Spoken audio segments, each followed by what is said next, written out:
Bismillahirrahmanirrahim and Assalamu alaikum. Welcome to our YouTube channel Paper World, where we are solving past papers of IGCSE Physics 0625. Um, Currently, we have solved like 9 topics up till now. And today we are going to start another topic, that is center of mass. This is a relatively easy and a small topic. We are doing topicals for center of mass today. ठीक है जी? So let's start. But before I start, kindly like and subscribe the channel. And if you find anything helpful in this video, kindly remember me in your prayers. Thank you. So let's begin. Bismillahirrahmanirrahim. Okay. Question number 1. Which list contains 2 scalar quantities and 2 vector quantities? Okay. Distance is scalar, speed is scalar, time is also scalar. So this is not a correct option. Force is vector, velocity is vector, distance is scalar, and mass is scalar. So 2 scalars and 2 vector quantities. B is the correct option. Let's go through the other options as well. Mass and energy and temperature are scalar, so this can't be a correct option. Weight, acceleration, momentum, speed. So weight, acceleration and momentum both are vector quantities. So this is not the correct answer as well. So B is the correct option. Okay. Point X is the center of mass of a lamina in the shape of a triangle with sides of equal length.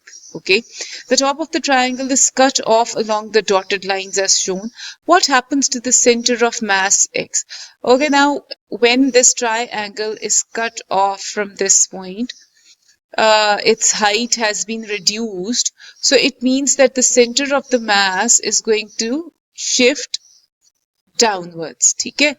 So it moves towards the bottom of the page. Option A is correct. It moves to the left. कोई relevance नहीं है of center of mass moving to the left when the size of the shape is lowered. Moves to the right भी नहीं, moves towards the top of the page भी नहीं. हम ये करते ही इसलिए हैं, किसी चीज की हाइट को लोअर इसलिए करते हैं ताकि सेंटर ऑफ मास लोअर हो जाए. अगर आप की बुक्स में आपको यूजुअली एग्जांपल मिली होगी of a double decker bus, और उसमें आपको ये बताया गया होगा, डबल डेकर बस के तो काफी सारे व्हील्स होते होंगे, कि जी जो डबल डेकर बस है उसमें लोगों को टॉप जो फ्लोर होता है उस पे खड़े होने नहीं दिया जाता. इसलिए नहीं खड़े होने दिया जाता क्योंकि आपका सेंटर ऑफ मास जो है वो रेज हो जाएगा और जो बस है वो अनस्टेबल हो जाएगी. तो जब आप रिड्यूस करते हैं किसी चीज का साइज तो उसका मकसद ये होता है कि सेंटर ऑफ मास को लोअर किया जाए. तो इस वजह से जब इस ट्रायंगल को छोटा कर दिया जाएगा, उसकी हाइट को कम किया जाएगा, तो इसलिए किया जाएगा ताकि सेंटर ऑफ मास नीचे शिफ्ट हो जाए. Okay, so I hope you understood the explanation. Okay, the diagram shows 4 table lamps resting on a table. The position of the center of mass of each lamp is labeled X.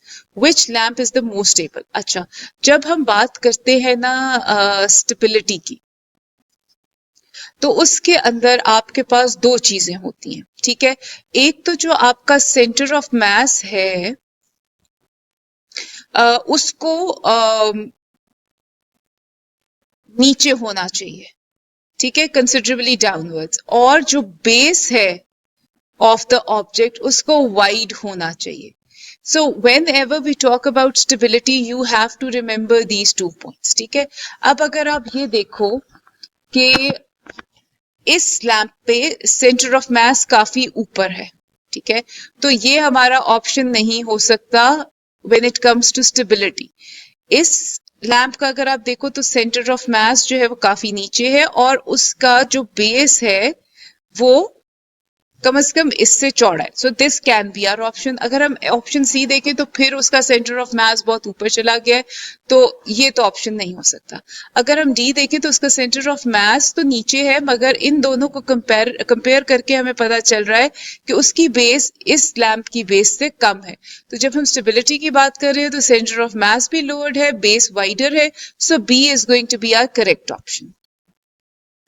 Moving forward, the lamp in the diagram is not very stable and falls off easily.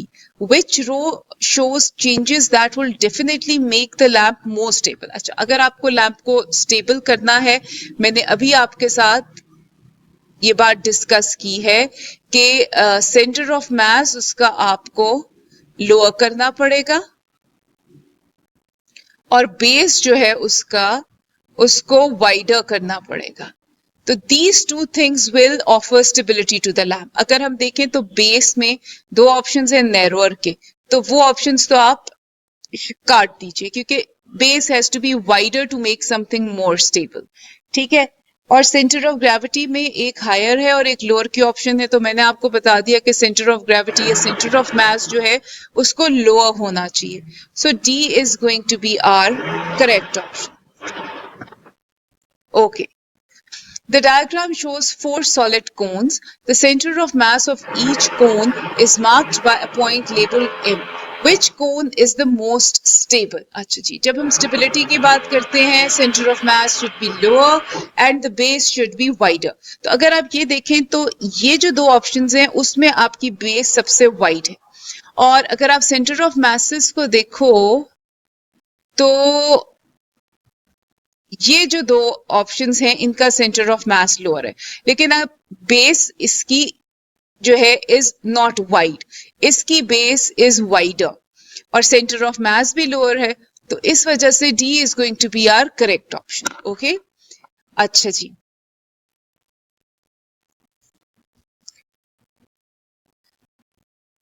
ये इस वक्त यहाँ आ गया है. Okay, चलें हम यहाँ पर ही कर लेते हैं. Heavy truck on wheels has a platform attached to it.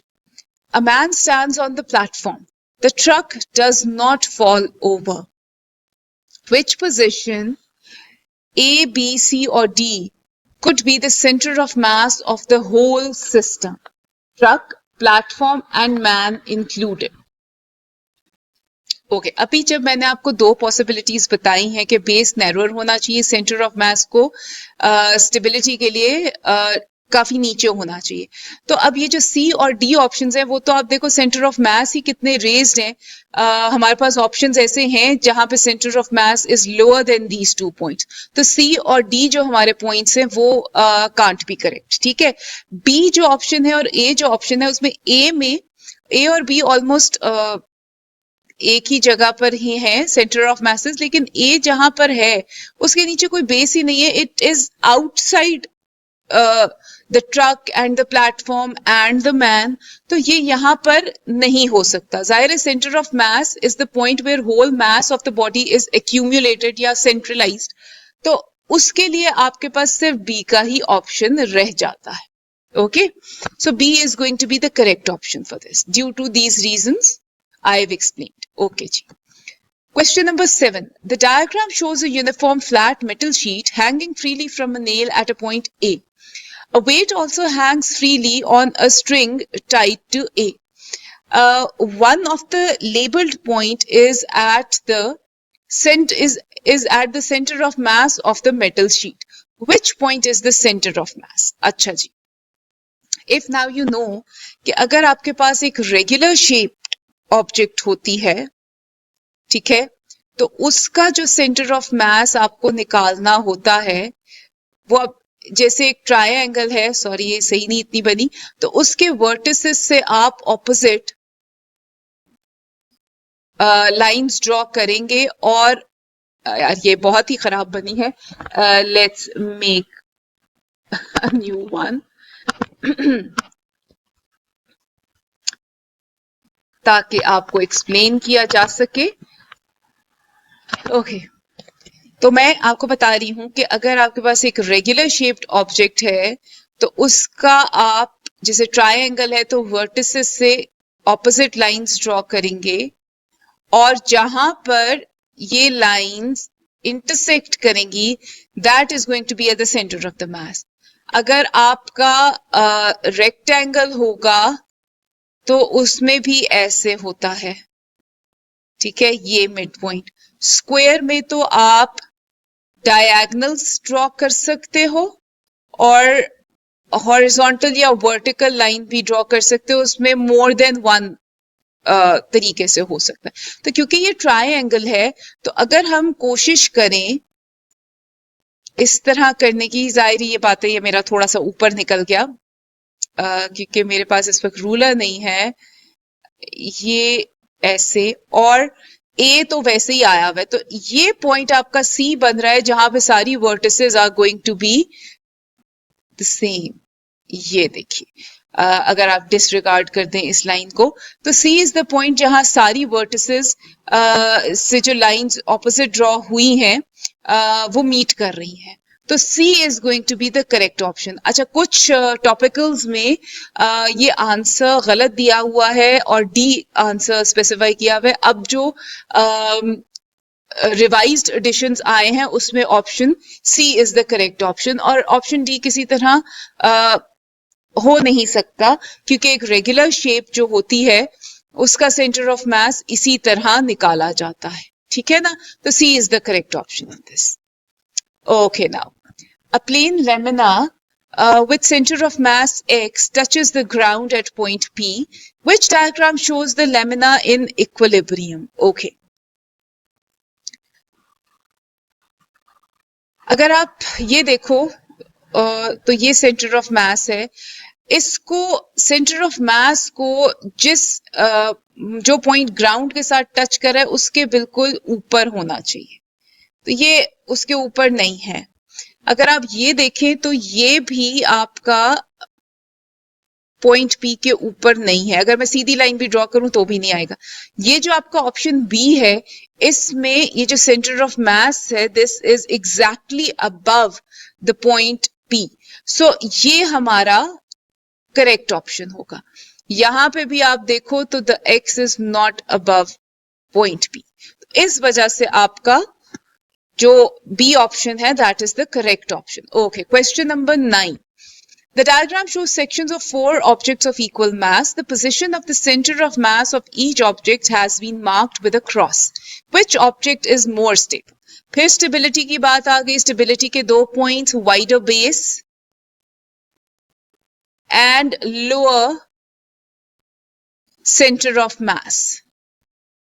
ठीक है जी. तो अगर हम ये 2 कंडीशंस लगाएं तो इसका सेंटर ऑफ मास लोअर है और इसकी बेस ठीक काफी ज्यादा है. इसकी बेस भी अच्छी है मगर सेंटर ऑफ मास जो है वो थोड़ा सा रेज्ड है, और ये दोनों जो हैं इनका तो सेंटर ऑफ मास क्योंकि काफी रेज्ड है इसलिए C और D तो ऑप्शंस हमारी हैं ही नहीं. मुझे लगता है कि A जो ऑप्शन है ना हमारा उसकी बेस आई थिंक सबसे चौड़ी है. तो A is going to be the correct option और आप लोग रूलर रख के मैया करके देख सकते हो in the paper, but A is the correct option in this regards. ठीक है जी. Okay, question number 9. Passengers are not allowed to stand on the upper deck of the double-decker bus. Why is this? Because A, they would cause the bus to become less stable. Yes, this is the correct option. मैंने अभी आपको ऊपर example ही दी थी. They would cause the bus to slow down is not the correct option. They would increase the kinetic energy of the bus. Kinetic energy of the bus is nothing to do with passengers standing in the upper deck of the bus. They would lower the center of the mass. They would not lower the center of the mass. They would elevate the center of the mass. ठीक है, तो इसलिए ये भी correct option नहीं है. तो option A is our correct option. ठीक है जी. Okay, this brings us to the end of this topic. इसमें बहुत कम questions थे. We'll be starting momentum inshallah in the next video. Or again, if you find anything helpful in my videos, kindly like and subscribe the channel and remember me in your prayers. See you inshallah in the next video. Allah Hafiz and take care.